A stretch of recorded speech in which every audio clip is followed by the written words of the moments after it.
Hi, it's Brad, and welcome back to my video blog. I want to give you a quick market update, what's going on in the Burbank, Glendale, North Hollywood market, November 2025 to November 2026.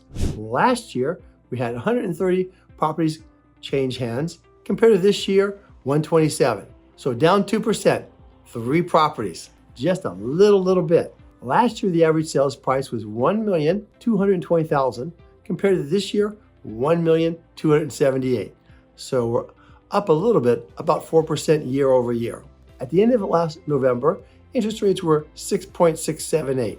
This November, 6.144, down 5.34%, about an 8% difference with the rates going down, which is a great news for the first-time home buyers and the sellers. There's been a lot of fabulous first-time home buying programs out there, which I have been working with first-time buyers for over 46 years. So we're experts to help you get down payment assistance and also great buy downs to start your monthly mortgage payment out lower for you.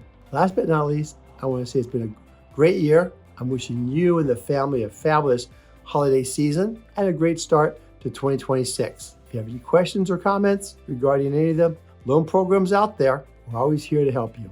Phone call or an email away. Take care. Thanks for watching, and bye for now.